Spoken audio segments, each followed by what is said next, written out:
2017లో bank loan ఇంటి కోసం bank loan తీసుకున్నాను. దాని తర్వాత నెల నేను కట్టుకుంటూ వచ్చాను. కట్టుకున్న తర్వాత కరోనా మూమెంట్ అంటే మొత్తం ఏమైనా కరోనా కష్టకాలంలో చాలా ఇబ్బంది పడి బ్యాంకు వాళ్ళకి చెప్పాను, సార్ ఇప్పుడు నేను ఈఎంఐలు కట్టడం కట్టలేని పరిస్థితుల్లో ఉన్నాను, కొంచెం సమయం అని చెప్పాను సార్. చెప్తే ఆయన సరే అని చెప్పి నాకు తెలియకుండానే ఆ ఇల్లు వేరే వాళ్ళకి ఇది నేను ఇచ్చేసాను, హ్యాండ్ అయిపోయింది, మొత్తం అయిపోయింది అంటున్నాడు సార్. చాలా ద్రోహం చేశారు నాకు. చిన్న విషయం ఏంటంటే మీకు ఎటువంటి ఇంటిమేషన్ ఇవ్వలేదండి? ఇంటిమేషన్ ఆయన వచ్చి 20 లక్షలు అడిగాడు, నేను వచ్చి 15 లక్షల దాకా అడిగాను. ఆ మధ్యలో జరుగుతూ ఉండింది. ఇప్పుడు అది చెప్తానే జరుగుతూ ఉండగా ఆయన ఆయన నోటీసులు పంపించాడు. నాకు చదవడం రాదు సార్ దగ్గర. ఆ నోటీసు పంపించాడు, నాకు తెలియకుండానే నేను వాళ్ళ దగ్గర పోలేదు అసలు.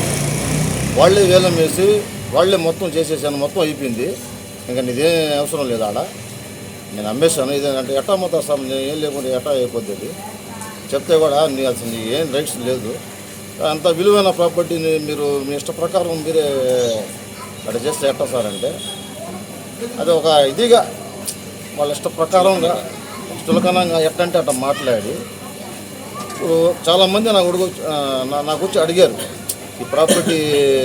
అదే వేరే వాళ్ళు వచ్చి అడిగితే సార్ బ్యాంకు నా మధ్యలో జరుగుతాం సార్ విషయం, మనం ఇద్దరం అండర్స్టాండింగ్ ఉన్నాము అని చెప్పి చాలామంది రాలేదు. ఈయన HDP పార్టీ, ఈయన భార్య లాయర్ అంటే వాళ్ళ పవర్లో ఉన్నామని వాళ్ళు నేరుగా వచ్చేసారు. ఇంట్లో వచ్చేసి వాళ్ళే శుద్ధం చేసుకుంటా ఒక్క మాట కూడా మాకు చెప్పకుండా వాళ్ళ ఇష్ట ప్రకారం. మా అమ్మ కూడా పక్కన అడిగితే కూడా మీది ఏం లేదు మాది అయిపోయింది మొత్తం, ఇప్పుడు మా బ్యాంకులో ఏమైనా ఉంటే బ్యాంకులో అడుగుంది, ఇప్పుడు మా ఇష్టం ఏమైనా చేస్తాం మనం అంటే ఆ లెక్క ప్రకారం. అంటే వాళ్ళ పార్టీలో ఏ రూపంలో అది మైండ్లో వాళ్ళకి వచ్చింది నాకు అర్థం కాలేదు. అప్పటి నుంచి చాలా బాధగా సార్ని వీళ్ళందరినీ నేను రిక్వెస్ట్ చేసుకుంటే ఒక లైన్ లాగా తీసుకొచ్చాను, ఒక కన్ఫ్యూజ్ చేశారు సార్ అంతా వీళ్ళంతా కలిసి ఒక గేమ్ లాగా ఆడి వాళ్ళంతా బ్యాంక్ వాళ్ళు వీళ్ళు పార్టీ వాళ్ళు వీళ్ళంతా కలిసి ఒక బాగా ఇది చేశాను, నేను ఇబ్బంది పెట్టాను. 70 లక్షల ప్రాపర్టీ నేను తీసుకోవాలని నేను పోవాలి. నేను ఇప్పుడు చాలా అప్పులు కూడా ఉన్నాను.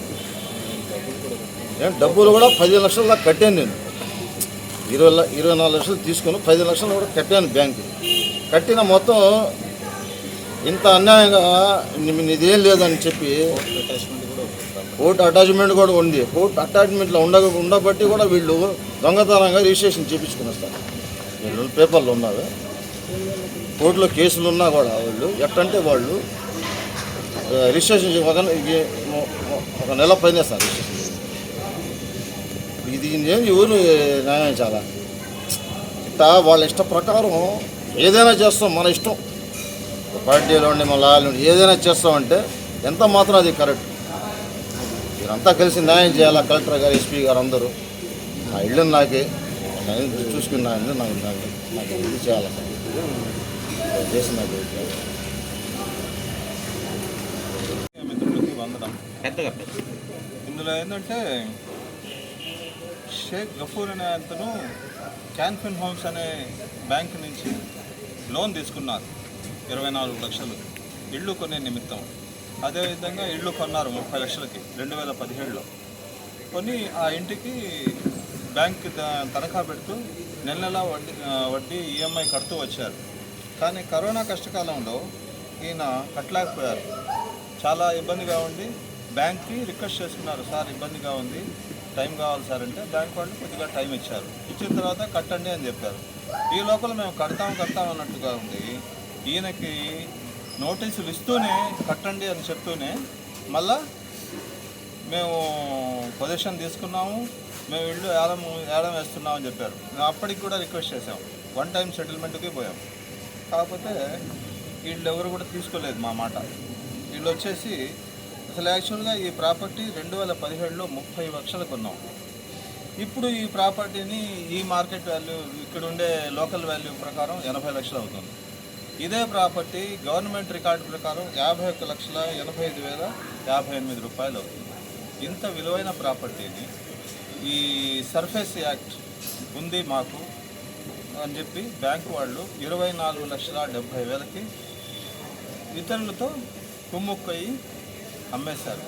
ఇది చాలా అన్యాయం. దీని మీద మేము చట్టపరంగా న్యాయపరంగా కోర్టులో కేసు వేసున్నాం, జరుగుతుంది. కానీ మన ఇతని బాధని ఈ విధంగా సమాజంలో మంచి స్థితిలో ఉండాల్సిన వాళ్ళు, ఒకళ్ళకి మార్గదర్శిగా ఉండాల్సిన వాళ్ళు వేరే వాళ్ళ ఆస్తుల మీద చేయడం మంచిది కాదని చెప్తున్నాం.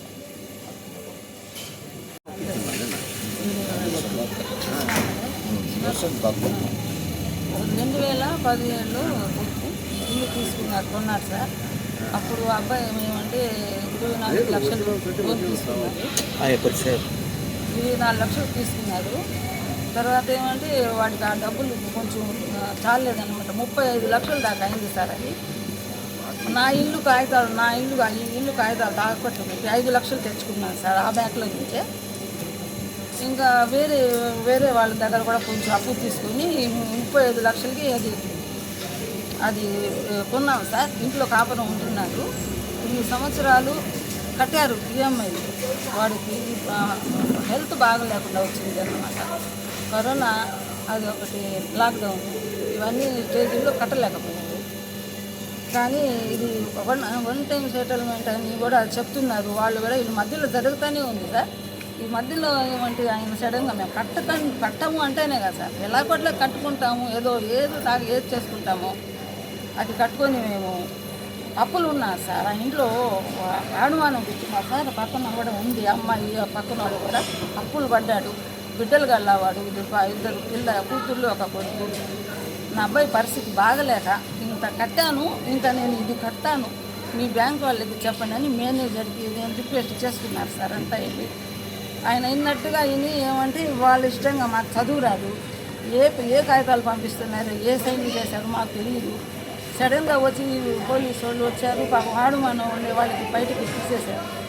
వాళ్ళకంతా అప్పులు కట్టాలా, వాళ్ళ టార్చర్ కూడా మాకు ఉంది సార్. వాళ్ళు కట్టాలి కదా డబ్బులు. పేదవాళ్ళు వాళ్ళు కూడా మా అబ్బాయి పరిస్థితి బాగలేక తీసుకున్నారు. కానీ వాళ్ళు ఇంత చెప్పినైనా లేదు సార్. మొన్న ఈయన వచ్చారు సార్, వీళ్ళు కాపురం వచ్చారు ఇంటికి వస్తే నేను చెప్పాను సార్, మీరు ముందర మేము ఉన్నామమ్మా, ఒక్కరు కూడా ఈ ఇల్లు కొంటామని రాలేదు. ఎందుకంటే బ్యాంకింగ్ మాకు జరుగుతుంది, అది మేము సెటిల్మెంట్ ఇంతగాని వాళ్ళు ఎంత అని అంటున్నారు. ఎవరు కొనబాకండి ఆయనకి, ఇది ఆల్రెడీ అప్పుల వాళ్ళు కూడా అటాచ్మెంట్ చేస్తున్నారు అని చెప్పాను సార్. చెప్పినా కానీ వాళ్ళ భార్య లాయర్ అంట సార్. ఆమె ఇంట్లోకి వచ్చి ఆ కోర్టులో ఉంటే ఆడ తేల్చుకోండి, మేము బ్యాంకు కోర్టులో ఉంది, కోర్టులో తేల్చుకోండి అన్నారు సార్ అని చెప్పి ఇంట్లోకి వచ్చేసారు. ఇంకా అప్పటి నుంచి మా పెద్దవాళ్ళు బాధ, వీళ్ళు బాధ, అప్పులు బాధ పళ్ళక చాలా టార్చర్లో ఉన్నాం, చాలా ఇబ్బందుల్లో ఉన్నాం సార్ అబ్బాయి. ఆ తర్వాత ఏమంటే రీసెంట్గా ఏమన్నారంటే పైన అది ఒక పట్ట పడిపోయింది సార్, పక్క వాన పట్టుకుంటే కట్టుకున్నాం అన్నమాట. అది పడిపోయింది బాబు, నువ్వేమన్నా తీసావా అని చెప్పాను సార్. నేను చెప్పగానే అతను నా మీద ర్యాష్ అయిపోయి మీరు ఎందుకు అలా మాట్లాడుతున్నారు, పట్ట అని నేను చెప్పాను సార్. కట్ చేశారా లేకపోతే కింద పడిపోయిందా, మాకు ఇవ్వలేదు అది అన్నాను. ఇంటి పక్కనే కదా అని అంటే అతను ఉండి మేము తీసుకున్నాం కదా, కోపం ఇంకా అతనికి. నేను చెప్పాను సార్, నా బిడ్డ నాకేం లేదు, వాడు అప్పుల్లో ఉన్నారు, మీరేమంటే పార్టీ అతను అన్నారు. ఏ పార్టీ? ఎస్డిపి పార్టీ అన్నాడు సార్. ఫస్ట్ అబ్బాయి రాగానే నేను అడిగాను, నువ్వా నాన్న ఇది కొనింది అని. ఒక బిడ్డలాగా నేను మాట్లాడాను సార్. నేను పార్టీకి పెద్దని, నేను న్యాయంగా మాట్లాడతాను, న్యాయంగా చేస్తాను ఏ పనైనా.